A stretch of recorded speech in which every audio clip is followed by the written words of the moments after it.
important. Are you drowning in debt? Are you struggling to make minimum payments? Did you know that on average, a household with at least one credit card struggles with over $15,000 in credit card debt? If this sounds like you, know that it's not your fault. Credit card debt happens to good people. Credit card companies lure you in with low introductory rates and low minimum payments. Before you know it, you're in over your head. National Debt Relief has helped thousands of good people just like you become debt-free with our Debt Reset program that will dramatically reduce your debt down to a fraction of what you owe. Our Debt Reset program is customized to get you debt-free in as little as 24 to 48 months with one low monthly payment. If you owe over $10,000 in credit card debt or even personal loans, call 800-274-9490. There are no upfront fees or out-of-pocket expenses. You don't pay a dime until we succeed. Call now to see how the Debt Reset program can work for you. 800-274-9490. That's 800-274-9490. 800-274-9490. On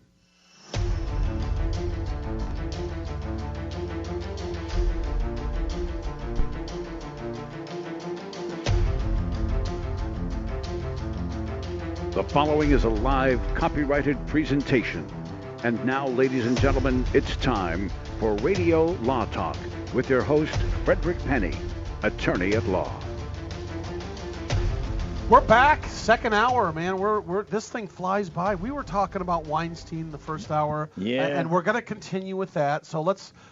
We hate to beat a dead horse, but it gets to the interesting thing of what the jury's doing right now, the questions they're asking the judge, and then we're going to move on from there. We're going to talk about the Bloomberg debate, not about his height, but about that non-disclosure agreements. That's all I hear about is height the whole time. I'm just like, oh my gosh, really again? I did see a pretty funny spoof on it the other day, but I was laughing. And then we're going to talk about the latest 5-4 vote on Friday by the Supreme Court. Again, 5'4", not a reference to Michael Bloomberg's height. Sorry. He's not 5'4". He's yeah, 5'1". I think he's like 5'3". I think he's about 5'1". But anyway, Michael, because I think he'd take 5'4" as a compliment. Oh, thank you. And not only that, but guess what? Not only a compliment, they're going to talk about my weight because I'm pushing 200 pounds now, so it's going to look pretty embarrassing. Todd weighs 5'4". Yes, I weigh 5'4". We're also going to do a case or no case. Call us at 855-LAW-RADIO. Again, 855-LAW-RADIO, or tweet us at Radio Law Talk. I think Twitter has not thrown us off the Twitter page yet. We brought up last week how Twitter suspends us temporarily because we talk about Weinstein. We think it's like just algorithms. Did you know that, Denise? That we found out they were suspending our Twitter account because every time we talk about Weinstein, I guess that there's things that you discuss in there that it automatically throws the algorithm off, and they got to review it, and then it comes back on. Twitter puts us back up because remember, we're politically neutral. Yeah. We don't take one side or the other, and we love to talk about the law. Remember, these are all allegations, innocent until proven guilty. We are only talking about general topics of law. Do not quote us to any court of law, and go seek local counsel because you know what? The only time we allow you as the hosts, there's only one time, Denise, right, that we allow them to use us. And where is that, Denise, that we allow them to use Radio Law Talk? Well, I think there's two, around the water cooler and then around the dinner table. With who? With your in-laws. In-laws, that's exactly right. That's the best time to say what, Todd? When they say what? When they in-laws? You know, they say that back in '02, the court did. You can come back and say, well, I'll see your they say, because we don't know who they are, and I'll tell you what Radio Law Talk said. And then somebody will say, well, did Todd say it? Yeah, because if Todd said it, it doesn't really mean a whole lot. Did Denise say it? Yeah, okay, we'll listen. Did Fred say it? Did Fred say it? Maybe. Did Cal say it? Well, he's probably the smartest one of the bunch, but he doesn't have a degree. Smartest Alec of the bunch. www.radiolawtalk.com. You can read our disclaimers and enjoy them. So before we get to anything else, the most important thing people are here to listen to is case or no case. Roll it, Cal. All right, here we go. Now it's time to play Case or No Case. Yay! Interesting story about a sordid chapter in American history. I take it out of Mississippi, where a gentleman by the name of Ranjan Barta was watching the Spielberg movie about Abraham Lincoln, trying to pass the 13th Amendment in the final months before his life was stolen by John Wilkes Booth. By 1865, 3/4 of the American states had ratified, but there were 4 holdouts. Among them, surprisingly, Texas. I say surprisingly because I didn't know this, just to me. Texas was a holdout on slavery. Mississippi, Mississippi finally ratified the 13th Amendment in 1995, and yet Mississippi was still a slave state. And you ask, how was that possible? And Mr. Barta asked how that was possible. So he decided to seek counsel and find a legal remedy to help make Mississippi get up with the times when it came to slavery. And so I'm going to ask you, Denise, you went first. Last time Mr. Penney, dealers left. Case or no case? So, again, let me make sure I'm clear with this. After the 13th Amendment, Texas and Mississippi were the holdouts. There were four total, but those are the two most latest ones. Right. And the individual brought a lawsuit for what now? To get the ratification that the legislature in Mississippi had provided to make it, to get it so that they were... so they'd ratify right. the 13th Amendment. Because Mississippi, apparently, they passed it, but the Mississippi legislature wouldn't ratify it, right? Incomplete ratification process. Gotcha. Correct. Okay. The legislature has to ratify it. Yes, it's like when you became a state, you had to ratify the Constitution. And does that start with an R? Or I think it's ratify with a T. With a Q. It's a Q. Not like you'll ratify like the Ninja Turtles. Yeah. Exactly. I'm going to ratify. I totally ratified that. It was awesome. I thought it was like a rap song or something. I was a little confused there. That would be Or ratify. Rapify. It's rapify. Different thing. Yeah. Rapify. Okay, rapify. I'm stalling because I have absolutely no idea what the answer is, and I have no legal discussion. So I'm going to say no case, just because I have no idea what the answer is. Okay. I'm just saying no case. I don't know why. All right, Mr. Cunin, what say you? Do you say this is a case, or is it just something Cal decided to make up? Well, it wouldn't surprise me if this was a case. So I'll say it's a case, and I'll say that ultimately it was ratified, but I'll explain why this would happen. Because if you recall from our constitutional discussions and from reading the text of the United States Constitution, you will learn that a constitutional amendment, a constitution, can be amended by... It doesn't require a unanimous vote of all the states. It requires, 3/4 of the state legislatures to ratify, and there's got to be at least a 2/3 vote to even propose an amendment. There's a whole bunch of things. The long and short of it is... 2/3 vote in the House and Senate, correct? Yeah, 2/3 votes in the House and the Senate just to propose the amendment. And then a 3/4 ratification of all the states. Correct. Exactly. Right. The salient point there is that it does not require unanimous consent of all the states in order to justify and amend the Constitution. So if Mississippi wanted to hold out, that's fine. The Constitution's still amended. Once that happens, once the Constitution is amended, any law on the books in a state that's contrary to the constitutional amendment become null and void, whether the legislature gets around to withdrawing it or not. So it can technically stay on the books, but it is of no effect. They'd be slapped down harder than you can say howdy if they tried to enforce their legal laws of indentured servitude in that regard. That's how it happens. It probably did. My guess is, so I'm going to say it's a case. And ultimately, because this individual took measures to do what he did, they ended up ratifying that amendment in Mississippi. And after the death of Lincoln, his predecessor probably would not have signed off on this amendment, right? Does the president have to sign off on amendment to the Constitution?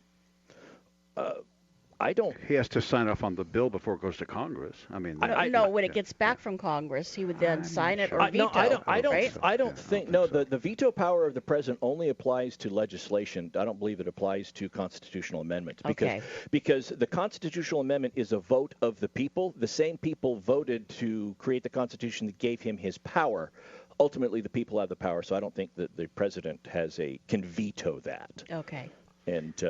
That's kind of what I felt, too, but I didn't know. I wanted a second opinion. It's an interesting thing, isn't it? And it's interesting that something like slavery would still be on the books in states. Now, Texas finally ratified when they became a state in 1875. Before you give too much info, Denise hasn't given us her answer. Well, no, I'm just passing that along. I'm waiting for no case here. And your answer is yours is a case. Mine's case, and it was ultimately ratified. Yeah, okay. Denise, your answer is what? Yeah, but he brought a case to sue who? This is an incident, and he took measures to make sure that the ratification took place. I don't know that he would have standing to sue anybody, but what he did ended up leading to the amendment being ratified by the Mississippi legislature. Okay, well, that's interesting. I'm glad we had this discussion because you gave me more time to think about my answer, because what I think is that Cal has been reading history books, and he's been having a lot of fun reading a history book about the 13th Amendment and all of that stuff. And I'm going to answer when we come back from break. Oh, come on. All right, we'll be back. Let Cal take us out. We're going to case or no case with Denise's answer when we come back. It's a fascinating story, and it's not in the dustbin of history. It was forefront, at least for this guy, who saw a Steven Spielberg movie and said, what about us? At least that's what I'm alleging. So the answer is coming up to Case or No Case very shortly. Don't go away. All advertising for legal services on Radio Law Talk is strictly for the state or states in which the advertiser is licensed. For more information, go to radiolawtalk.com.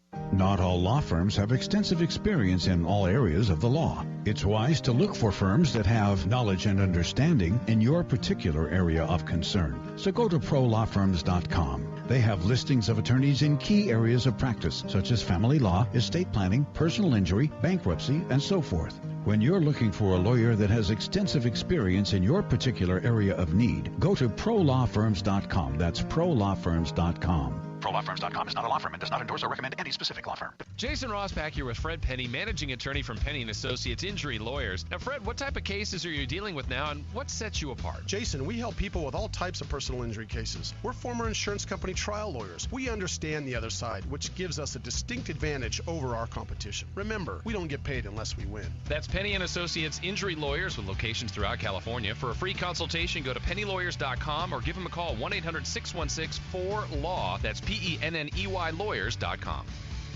This is Denise Dirks. We can represent clients in divorce, legal separation, child and spousal support, custody, termination of parental rights, step-parent adoptions, guardianships, and even conservatorship matters. Call 1-877-886-7186 for a consultation. The law offices of Denise L. Dirks provide family law services in Northern California. When the law affects your family, call 877-886-7186.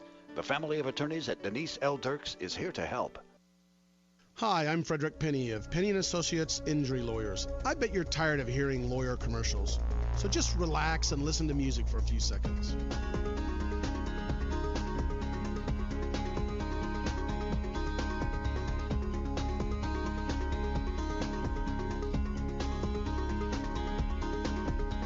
When you or a family member has been injured, call 800-616-4LAW or see us at PenneyandAssociates.com. See, that wasn't so bad.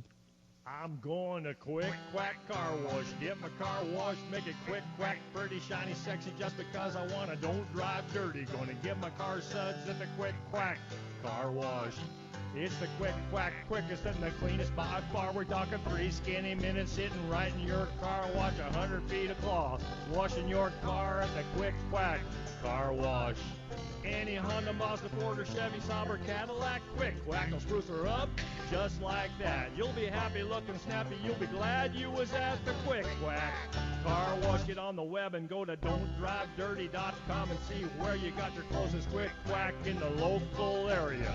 Get in your car, get in your truck, get on the road, come visit the duck at the Quick Quack Car Wash, where your car will always leave happy, guaranteed. They take pride in being clean and green by conserving and recycling the water they use only at the Quick Quack Car Wash. All right, guys, we need to have you read some lines for our disclaimer promo. But first, can anybody tell me what a disclaimer is? All right, then. Well, Denise, you go ahead. Non uti concilius me oriere proquestis purpurium juris consult. Latin, that's a nice touch. Thank you, Denise. Next time we'll try it in English if that's okay. Fred, how about you? Cal, I don't want to read all this. Can't we just tell the people that we're discussing general legal issues and they should hire their own attorney instead of relying on what we have to say here? Well, we could, I guess. Chris? I'm not going to be there anyway. Why have me do it? Let's have Todd do it. Me? Read disclaimers? Why, I couldn't. The information you hear on Radio Law Talk is general. The preceding promo was for entertainment purposes only. And if you want true legal advice, contact your own lawyer. Just a tip from your friends at Radio Law Talk. Be sure to read our disclaimers on radiolawtalk.com as well.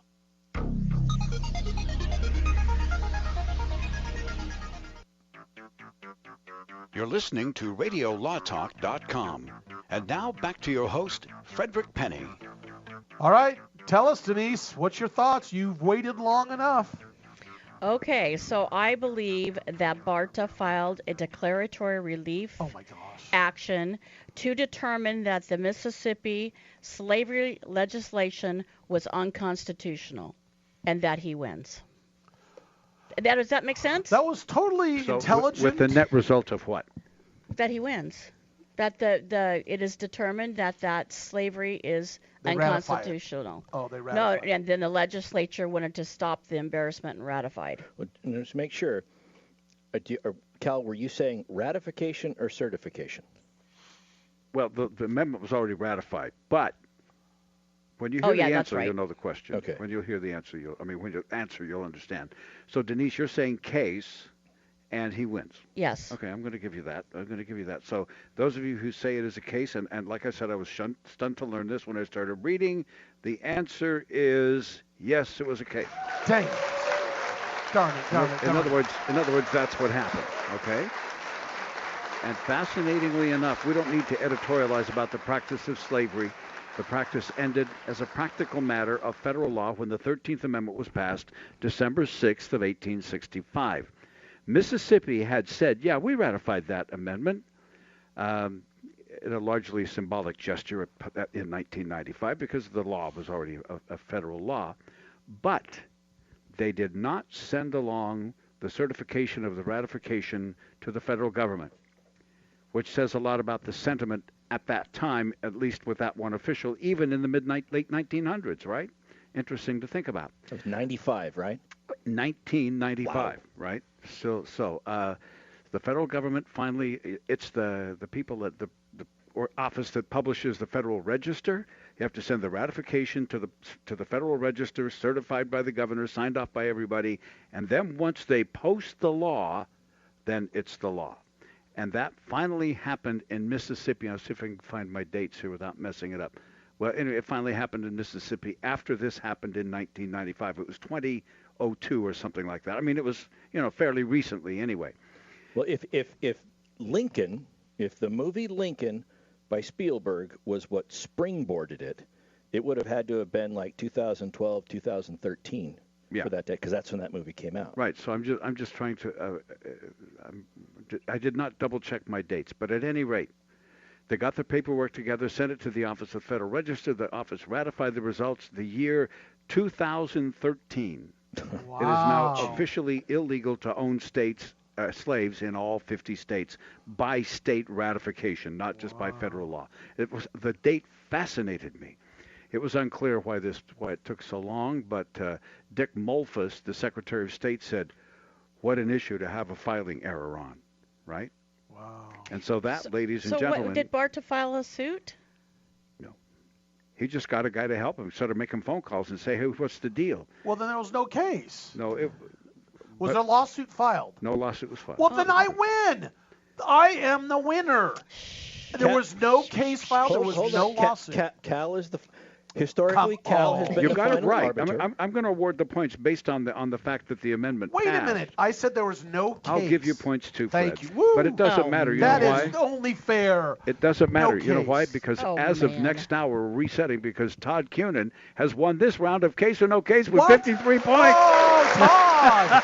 And I don't even know what the point counts are. Todd wins. Well, I could tell you. I'd be glad to tell you. Todd had 55, Fred had 46, and Denise now had, let's see, you had 26 plus the times you were gone, 28. I was 30. She had about 30 or 32 points. But here's the point. Ladies and gentlemen, you don't understand why we're talking numbers. What happens in Case or No Case is the first one to 50 points becomes the winner, and the other two hosts must buy dinner for that host. So Todd Cunin, Denise and I have to take you to dinner at his choice. And by the way, the last time I won, $100 Was it $125 a plate? It was about $125 a plate. Yep. $125 a plate, and I enjoyed every bit of it. Now, unfortunately, and the good news is these folks are not competitive in the least. No. And what's best for these two is that I'm a cheap date. Well, you're a McDonald's guy. I know that. No, the good thing is that each one of us have won. That's right. One time. Well, here's the negative thing, though. No, I won. Oh, you won twice. I it. tell you, here's the negative part. I guess we didn't really say the full details. I can see Todd going, I'd like to have dinner at Schooners in Monterey, California. Whoa, that's going to take a lot. Yes. Ooh, giving me some excellent ideas there, Mr. Penney. Thank you very much for the suggestion. So the third hour, we will be playing Case or No Case again. Yep. And Cal, it's about? The third hour is Case or No Case. Let me look. Where is it? Well, that's okay. Okay, wait, hold on. A guy who decided it was appropriate to sue his lawyer from southwestern Idaho. Okay. Decided I need to sue my lawyer. All right. We're going to finish up on some Weinstein here this hour really quick. Those of you who haven't followed us the second hour, it's the deliberations right now of the jury. They asked a few questions that we want to go over, and I'm going to go over really quick the 8 main questions they asked. I'm just going to read them. The first question is, what's the legal? They want to know the legal definition of the term consent and forcible compulsion. The second thing they asked is they wanted the blueprint of Weinstein's Soho, that's in New York, his Soho apartment, where Haley says that Weinstein forced things on her. Fourth, they wanted to understand the statute of limitations as it relates to Scoria's rape claim in 1993. They also wanted reread and re-explain the first 2 charges. They also asked for emails between Haley and Weinstein. These are the individuals, claiming, and the length of the conversation. And they asked also Wednesday afternoon, the jurors asked to be read the actress Rosie Perez's testimony, what she told jurors that Scoria told her about the rape. And then finally, all written in digital communications mentioning Scoria, including the emails pertaining to private investigators tasked with keeping tabs on her. This is crazy. We're going to be back and talk a little more about it, then jump into some more interesting things. Hey, call us at 1-855-LAW-RADIO. That's 529-7234. Much more things coming up right here on Radio Law Talk. All you have to do is listen on your station or online at radiolawtalk.com. Thanks for turning us on. We'll be right back.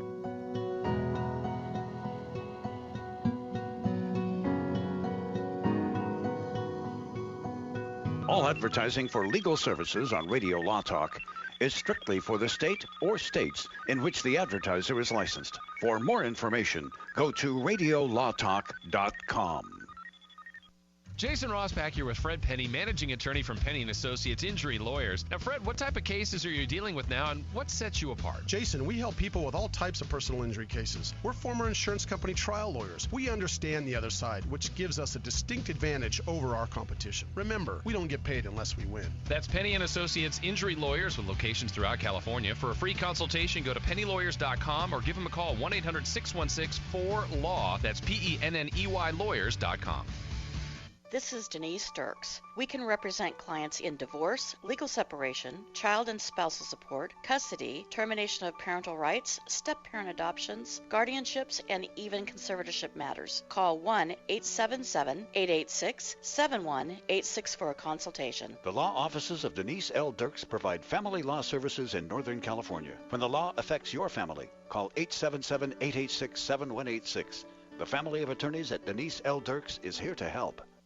Not all law firms have extensive experience in all areas of the law. It's wise to look for firms that have knowledge and understanding in your particular area of concern. So go to prolawfirms.com. They have listings of attorneys in key areas of practice, such as family law, estate planning, personal injury, bankruptcy, and so forth. When you're looking for a lawyer that has extensive experience in your particular area of need, go to prolawfirms.com. That's prolawfirms.com. ProLawFirms.com is not a law firm and does not endorse or recommend any specific law firm. Many women have so many clothes in the closet, but then we go to get dressed and find we have nothing to wear.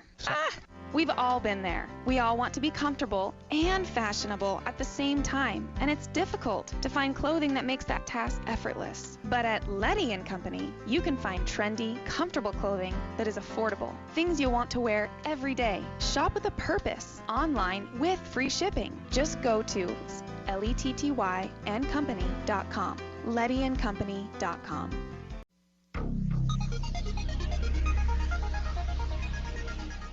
Are you serious? Oh, that's dumb. Radio Law Talk. Now back to the show. So we're beating a dead horse here, which is the Weinstein case. But the jury right now is deliberating. It looks like they're struggling to come back with a verdict. They have a lot of questions. We're going to find out next week what happens. We clearly, as Todd said, this is good for the defense, which you've been on that side, and we're going to find out next week. It means the defense has done their job. And another thing is that the jury is not just, he's a creep, let's find him guilty and get out of here. They're deliberating, which, regardless of what you think about Harvey Weinstein, you always want a jury to do that regardless of the case. For a long time, too. It's not like one day. So just so you know, Bill Cosby's was 2 days. Yeah. And it was a total of... The second trial. Yeah, the second trial, 14 days. So this is dragging on. So we're going to talk about the Bloomberg debate, the Democratic debate. Now, Bloomberg, for the first time, qualified to be able to debate the rest of the Democrats in the last Democratic, and Todd's laughing because they talk about him being too short, and that's really apparently, and we're politically neutral. I was just saying it's nice to have $1 billion at your disposal. That's exactly right. Well, he bought in, got to the debate, and who fell out?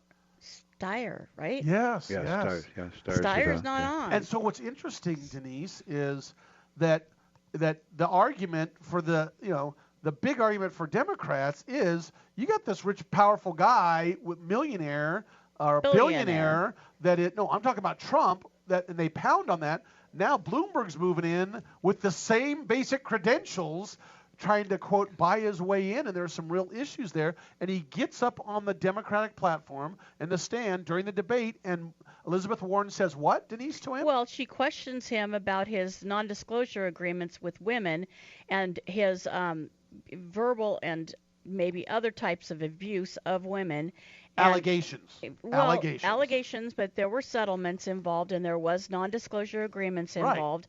Right. And she challenged him to say, let these women out of their non-disclosure agreements at their decision and let them talk about what happened. Well, and he said there's only 3 cases. And describe what a non-disclosure is, Denise, before we get into this. Well, a non-disclosure agreement's where you agree that you're not going to talk to anybody else about the facts in the matter that are being settled.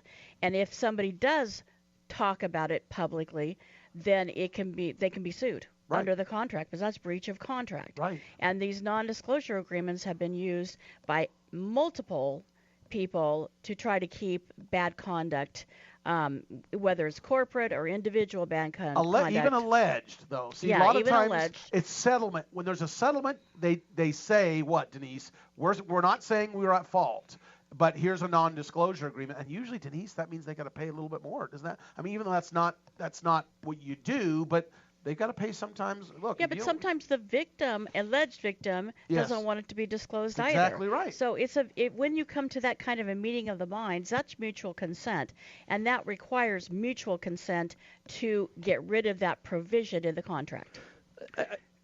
Go ahead, Cal. We laymen always wonder, well, why would you pay hundreds of thousands or millions of dollars if you didn't do anything wrong? Sometimes it's to avoid the cost and the public embarrassment. But really, you've got to think, if Mr. Bloomberg has 3 of these, my layman's brain said there's something under the rug that when you sign this paper, it stays under the rug. Which is wrong, Cal. You know why that's wrong? Yeah. I don't know why. You know why that's wrong? Because a lot of times people settle because of you're putting it in, and I'm a judge pro tem, so I'll get in the middle and try to settle cases for the courts because they're overworked. So what that is, Cal, is it's not worth the risk. Let's say you did X, someone claims you did X and Y, and there's about a 10% chance, Cal, of the jury finding you having done that and paying out big money. Maybe you say, look, I'll pay you 10 cents on the dollar just to get rid of this thing, just so I don't have to go through it. That's what happens a lot of times. I know the time I was sued as a news guy for something I was alleged to have said, we settled for literally pennies. And the reason was just to get something into federal court is $250,000 in legal fees. Right. And the insurance company said, we'll put up this small amount and we'll just give them that. They'll go away. That's a cost of defense. A lot of times that is what happens is you would pay to the other side the cost of defense. Yeah. Better to pay them than to risk having to pay your attorneys more. That's kind of the idea behind that. Right. But, let's say you're running for public office and you don't want somebody to come out and say something about you. So you get in advance of it, right? And you pay for a non-disclosure agreement, and that's what you do. So Bloomberg had 3. Yes. That involved women. There were probably other ones for business related, but this was about alleged misconduct of Bloomberg. I mean, he has money. He's going to be a target. He's going to be a target. He's going to be a target. And apparently he used to be kind of callous in his jokes, saying jokes in the employment workplace. And he admitted that one of them involved him saying a joke that was improper or whatever. Inappropriate. Once it was known that Michael Bloomberg was going to be in this debate, and they'd known for a couple weeks, then the news stories started coming out about conduct. One of the things was it's about a 35-page booklet called Quotes of Michael Bloomberg that was promulgated back in the 90s as a joke for something, but it starts out at the front saying every quote in here is true and accurate. I make no comments about this. And that's where a lot of these allegations and unsavory things attributed to Mr. Bloomberg came from. And I mean, rightly so, probably the candidates jumped on it and asked him about this. But the question I had about non-disclosure agreements. Now, in a case where somebody accuses Mr. Bloomberg of something, if the only evidence was that person's word against Bloomberg's word, and there was no other corroboration from any other witness who was told this or present or anything like that, to me, that doesn't seem like the type of case that would warrant that much of a settlement because there's no corroboration, you've got nothing. Okay? Maybe there was, maybe there wasn't, but if the case had corroboration with other people and Bloomberg entered into a non-disclosure agreement with the complaining/victim, I'm using air quotes, that non-disclosure agreement would not prohibit any of the other witnesses who saw it from talking, right? That's right. That's what leads me to believe that they're kind of minor incidences, because he's already said to them, I will release them from the non-disclosure agreements at their choice. And this makes me think that one of the chief considerations for a non-disclosure agreement is that Bloomberg doesn't want people knowing how much he paid to settle this suit, because he doesn't want to advertise, hey, if you want a quick $250,000, make up an allegation against me. It'll bring it, and I'll enter into an agreement. So, and now you're $250,000 richer, or whatever it is. A chief consideration is just, I don't want people thinking this is a meal ticket. It has nothing to do with the veracity of the allegations. Right. And again, that's the hazard of being well-to-do in America. All of a sudden, the laser beam is on your bank account from anyone around you who thinks, what can I do to get my hands on that? Right? Yeah. So anyway, that's where we are, and we're gonna. Last I read is he's saying that he's gonna probably release it. No, he did. He came out and said he did. Because at the debate he resisted it. And they were saying, well, I don't know that I don't intend to, and he really resisted it. And I think it caught him off guard that they were going to talk that. It totally caught him off guard. And so when he got back and talked with his advisors, it was like, look, you might not want this information to get out there, but if you want to be president, you're going to have to take this one on the chin. And they're going to say, look at our sitting president. He hasn't exactly been calculating with things that come out of his mouth. So how much worse or less is it going to be than that? You have a standard already. You're probably going to be fine. Right. That would be my theory. He actually, again, not to get political, he actually has, his argument is a smart argument. I mean, a good argument is he's like. It's legally sound. Well, not just that, but you know what his argument is politically is you guys can't beat Trump because he can argue economy, I can do it. I'm a businessman. I'm going to be able to do the same thing. That's his argument about why he should be the Democratic nominee. kind of a good little twist. I just wonder, when did Trump become a billionaire? Because it had to be during the time of his presidency. No, he was a billionaire before. Yeah, he's had so many bankruptcies and stuff. But he has not. His He had business entities have had bankruptcies, yeah. but not him personally. He's never declared a bankruptcy. I don't believe he's a billionaire. Okay. I really don't. We should probably look it up. We'll find out. Yeah. Well, we'll know when we get the tax returns, right? He's got more than you and I, right? However much it is, absolutely. I'll take it. Todd may have more than I will say, Bloomberg did pick up an interesting endorsement recently. I won't tell you who. All I will say is, go ahead, make my day. Yeah, really? Allegedly, he switched over. Yeah. So we're going to talk about the recent 5-4 decision by the court about immigration. And Sotomayor is not too happy about it. We'll be back. Interesting conversation. We are full of them here on Radio Law Talk. You're welcome to join us by picking up the phone and calling us. You can tweet, you can text, you can Facebook, doesn't matter. We're all over social media, all over your radio, and all over the internet at radiolawtalk.com. Stay tuned. The show will continue in just a bit.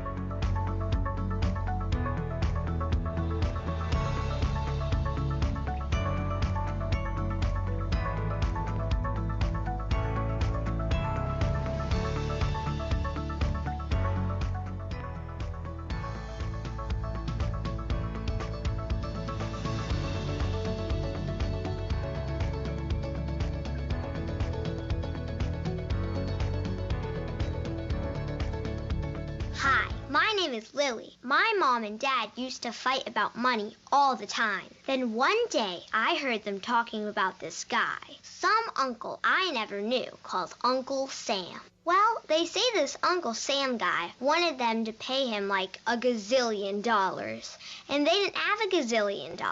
So they called this company they heard on the radio called the Tax Doctor. And the Tax Doctor worked with Uncle Sam's people. I think they're called the IRS. And they were able to work it out so my mom and dad didn't have to pay Uncle Sam very much money at all. So now mom and dad are happy, and I'm happy too. Thanks, Tax Doctor. If you owe $10,000 or more to the IRS or state, call now and pay less. 800-263-2610. 800-263-2610. That's 800-263-2610. This is Denise Sturks. We can represent clients in divorce, legal separation, child and spousal support, custody, termination of parental rights, step-parent adoptions, guardianships, and even conservatorship matters. Call 1-877-886-7186 for a consultation. The law offices of Denise L. Dirks provide family law services in Northern California. When the law affects your family, call 877-886-7186. The family of attorneys at Denise L. Dirks is here to help. Hi, I'm Frederick Penney of Penney & Associates Injury Lawyers. I bet you're tired of hearing lawyer commercials, so just relax and listen to music for a few seconds.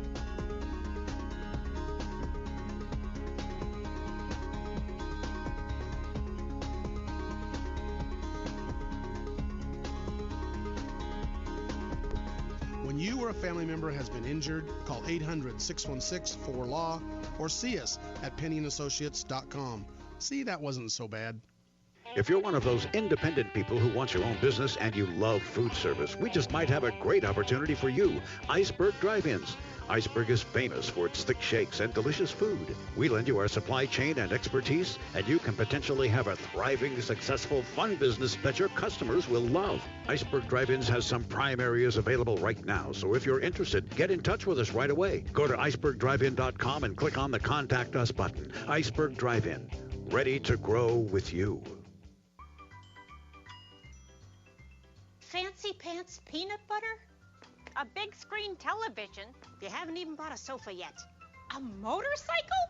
When your father finds out, he's gonna flip his shoes with 2 buckles? What do you even need 2 buckles for? Mr. Big Shot, buying whiskey shots for everybody in the bar. From the looks of it, I'd say nobody even remembers. Feed the pig. All right, guys, we need to have you read some lines for our disclaimer promo, but first, can anybody tell me what a disclaimer is? All right, then. Well, Denise, you go ahead. Non uti concilius me oriere proquestis properium juris consult. Latin, that's a nice touch. Thank you, Denise. Next time we'll try it in English if that's okay. Fred, how about you? Cal, I don't want to read all this. Can't we just tell the people that we're discussing general legal issues and they should hire their own attorney instead of relying on what we have to say here? Well, we could, I guess. Chris? I'm not going to be there anyway. Why have me do it? Let's have Todd do it. Me? Read disclaimers? Why, I couldn't. The information you hear on Radio Law Talk is general. The preceding promo was for entertainment purposes only. And if you want true legal advice, contact your own lawyer. Just a tip from your friends at Radio Law Talk. Be sure to read our disclaimers on radiolawtalk.com as well.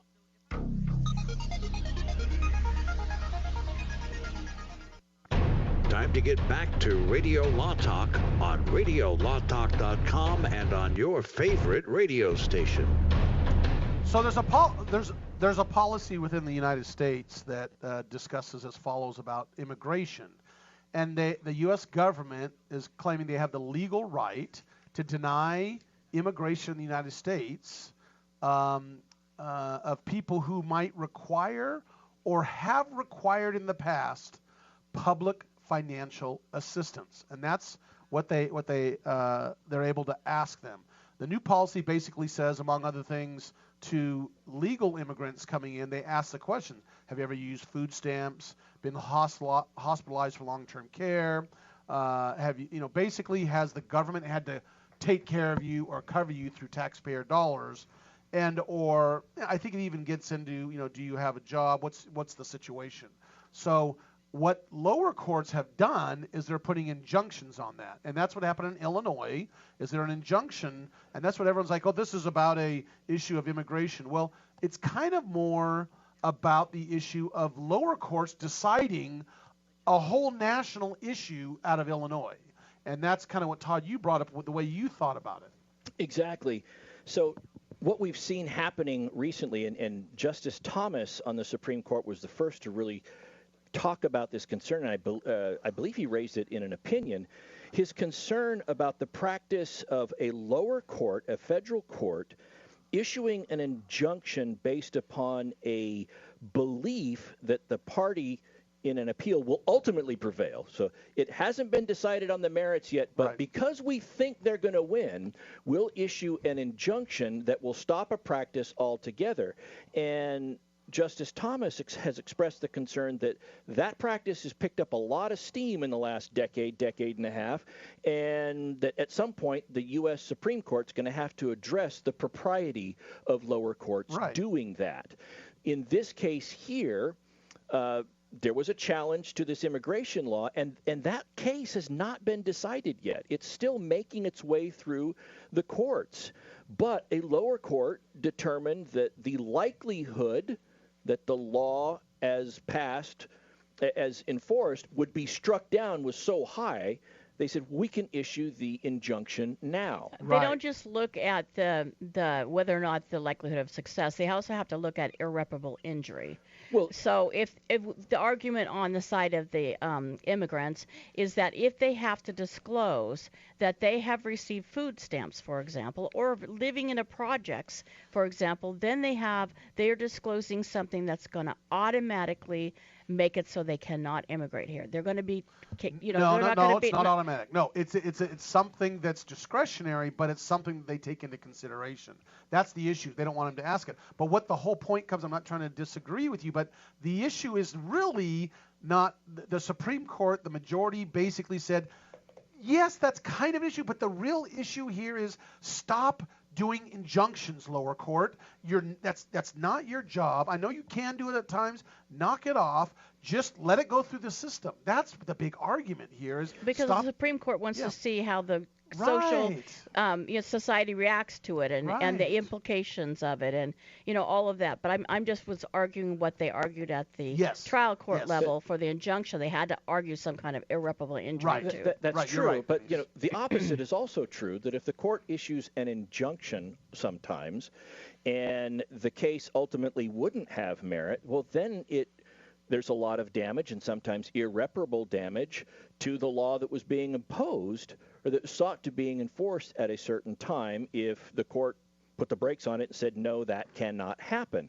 Now, sometimes that happens in other cases where timing is of the essence, but that is a problem with the preliminary injunction process, is that one party or the other is going to be harmed by this if it doesn't turn out the way they think. If the case is ultimately lost at trial or in the appeals process, then the party that was prohibited from doing something has been denied the ability to do that for quite a while. And the converse is true as well. Well, we have to make sure that this is not legislation. This is not a law. This is a policy that is coming out of some department. Well, it's an application of that policy. It's a hybrid. Yes, the policy's already there and it has been used for years. They made it bigger. They expanded it. Exactly. There's a law that says what can and can't happen as far as immigration is concerned. The policy is, well, how strictly are we going to enforce that? And most of the stuff that we have seen here has been the one administration's desire to start enforcing something that up to that point hadn't been strictly enforced. Right. And so then when it starts to be enforced, that's when people can then look at the constitutionality of the law. It never came up before because you guys weren't enforcing it. But now that you're going to enforce it, let's see if it's constitutional. Cal. I'm fascinated by the fact that it's in the law, and then someone starts to enforce it, and now a judge is being said, do you think this was the intent of the people who wrote the law? But it's in the law. But it's not a law. The law that empowers the agency to make the rules. It's a policy. Okay, I'm saying, but the agency is empowered by the law to make the policy and make the rules. So that's what confuses me so much as an outsider is, okay, is it legal for them to do that or not? Well, this raises a separate concern that other people have, and I have the same concern as well. We expect that our legislature is going to pass the laws, okay, that they are going to pass a law, and that if a law is passed, the details of that law have been vetted with the legislature. It's come out. They've made it. It's gone to the president's desk after passing both houses. The president signed off on it. But what has really taken place, especially over the last 40, 50 years, is this practice of the legislature will say, well, this agency is created, these are the guidelines, and we're authorizing them to come up with their own rules and regulations to promulgate it, and they're essentially passing the buck onto the agency. It's like a delegation of authority. And people are coming back complaining, saying, well, if they're making decisions that are going to affect my liberty, due process, and all that, how is that passing muster with the requirement that the law be passed by the House and signed by the president? And so it's going to come to a head here. Yeah. Unelected officials making law, in effect, right? And this happened under Obamacare. It's happened now, and these have always been challenged. So the question, Obamacare was a law that was enacted. But I'm saying HHS made a lot of the rules for Obamacare, and that was one of the things that was challenged about this. That's another time this has come up. Exactly. But every administration can actually change the policy.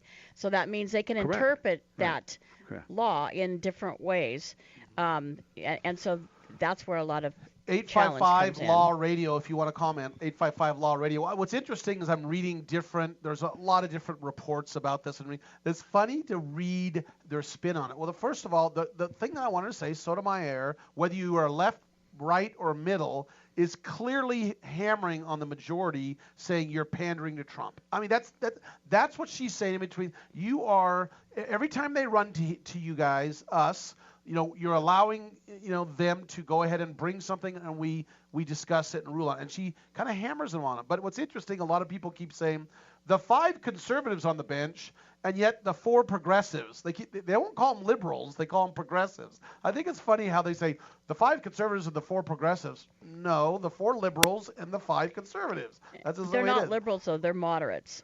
I don't think that you can. Your definite.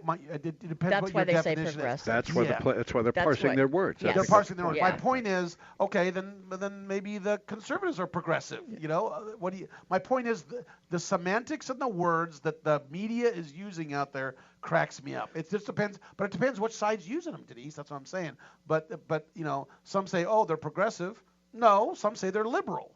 and some say that they are conservatives are conservative. No, they're more progressive. So I'm not saying which side is which. It's just interesting the words that everybody starts using. The biggest concern I have with the dissent that Sotomayor wrote is, again, this is a case that's still working its way through the appellate courts and hasn't reached the Supreme Court on its merits yet. This is just about the preliminary injunction.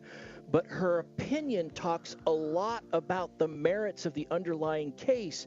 And my question is, have you already made up your mind how you're going to rule on the case when it gets to you based upon this opinion? And if so, should you recuse yourself when it finally does get here? That's the question that she's going to have to answer at some point in the future. Hour number 3, we're going to talk about Roger Stone very briefly, and who's paying a $113 million bill to Michigan in a lawsuit, and also psychiatric testing. There was a new, I'm not going to say a poll, but a test study that came out by ASU and USC about psychiatric tests in a courtroom and whether or not they're valid. We're going to talk about that third hour. Join us. We'll be back. $113 million, and you thought your water bill was high. We'll talk about that next hour right here on Radio Law Talk, so don't go away.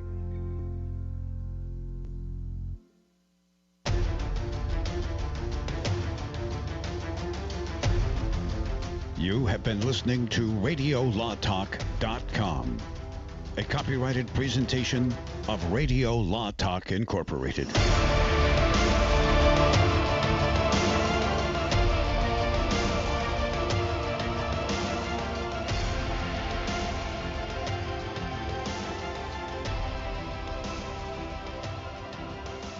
Hello, this is Wayne Allen Root, relentless conservative warrior, middle-class warrior, and always Trump warrior. I have a message for my fellow patriots across America. President Trump is making America great again. He's the only president in my lifetime who is keeping his promises, and his biggest promise is to build that wall. President Trump can only do it with our help. If Congress won't fund Trump's wall, we will. President Trump is one man against the world, and what globalists and socialists around the world want is clear, open borders. It's time to take a stand. We either build a wall, or it's the end of the greatest nation in world history ever blessed by God. That's why I founded the Root for the Wall PAC. 63 million Trump voters together will raise the money President Trump needs for the wall. Anyone who donates $100 or more will get a beautiful commemorative wall brick. Display it proudly. Call 844-ROOT-WALL. That's toll free, 844-ROOT-WALL. Or go to rootwall.com. We will build this wall together. Call 844-ROOT-WALL or go to rootwall.com. Root for the Wall PAC. Paid for and responsible for the content of this message. Not authorized by any candidate or candidates committee. Rootwall.com.